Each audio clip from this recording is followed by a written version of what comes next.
I had two girls some years ago who had a big problem breaking out of their social class. They were prosperous. They were vaguely unsettled and unhappy about the same experiences happening to them over and over again. Even though they were 13, they already were bored with their lives, but they were unable to cross the invisible lines that held them into a limited set of experiences. So I detached them from the school routines for several days with their parents' cooperation, and I dropped them into industrial New Jersey one morning at 4 a.m. in the middle of a fog.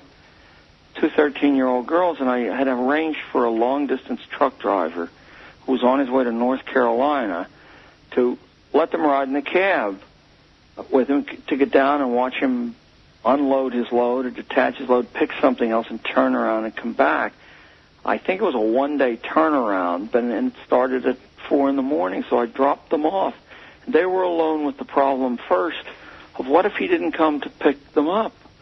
And I said, well, there are millions of people here who travel back and forth across this river, so somewhere right nearby there must be an inexpensive way to get across the river to return home if he doesn't show up. And then, of course, the larger problems were how would they hold a day-long conversation with this man? How would they fight their own feelings of being in a science fiction movie? How would they make it worth something to them? Putting a child alone in an unguided setting with a problem to solve is not what we do in our schools. In our classrooms, we rarely give our children chances to discover their own strength, their own inner resources. In fact, we do precisely the opposite, as we shall hear from John Taylor Gatto. Welcome to New Signals on KPFK Los Angeles at 90.7 FM. I'm Barbara Dunlap. John Taylor Gatto has been teaching in New York City schools for 26 years.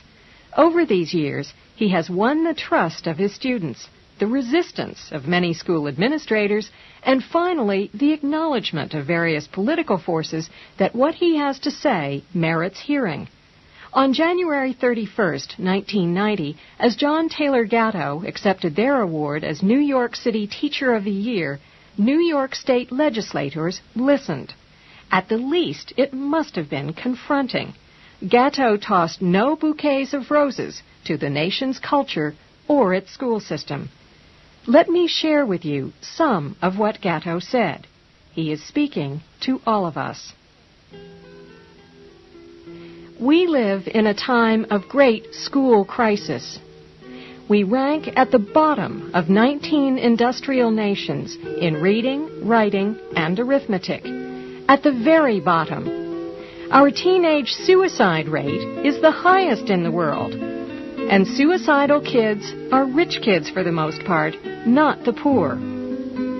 This great school crisis is interlinked with a greater social crisis in the community.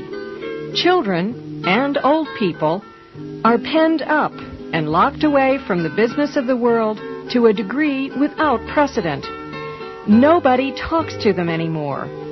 And without children and old people mixing in daily life, a community has no future and no past, only a continuous present. In fact, the name community hardly applies to the way we interact with each other. We live in networks, not communities, and everyone I know is lonely because of that.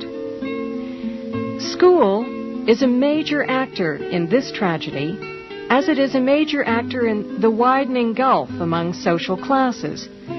Using school as a sorting mechanism, we appear to be on the way to creating a caste system, complete with untouchables, who wander through subway trains begging and sleeping upon the streets. I've noticed a fascinating phenomenon in my years of teaching, that schools and schooling are increasingly irrelevant to the great enterprises of the planet. No one believes anymore that scientists are trained in science classes, or politicians in civics classes, or poets in English classes. The truth is that schools don't really teach anything except how to obey orders.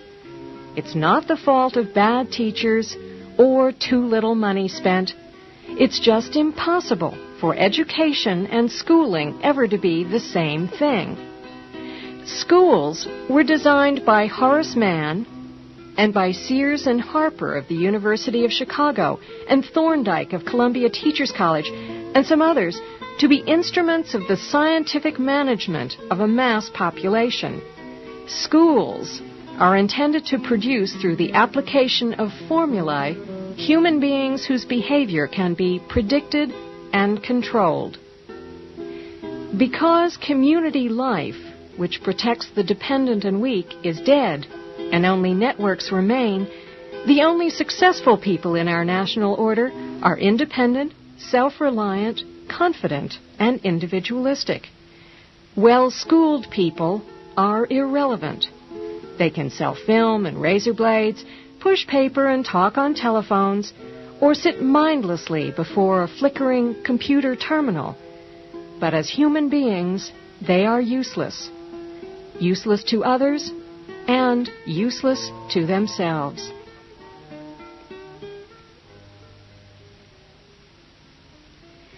These challenging words are those of New York City schoolteacher John Taylor Gatto.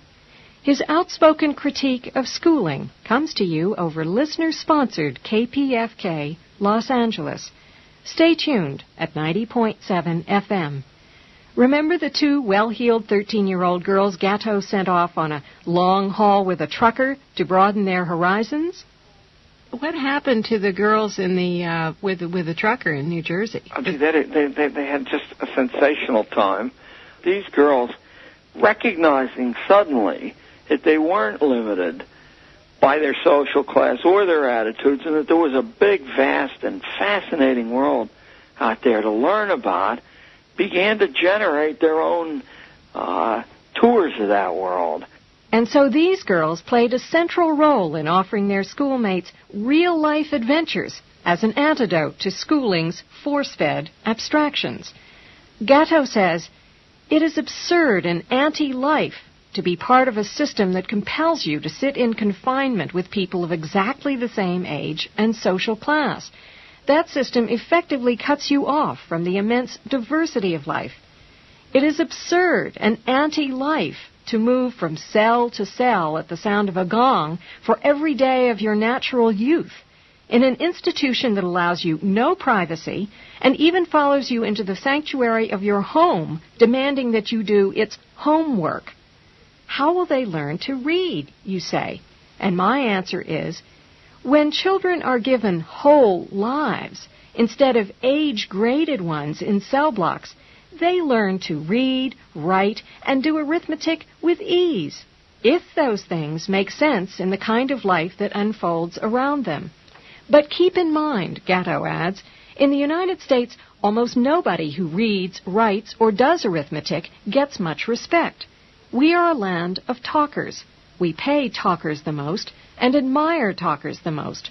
And so our children talk constantly, following the public models of television and school teachers. It is very difficult to teach the basics anymore because they really aren't basic to the society we've made. Two institutions at present control our children's lives, television and schooling, in that order. Both of these reduce the real world of wisdom, fortitude, temperance, and justice to a never-ending, non-stop abstraction.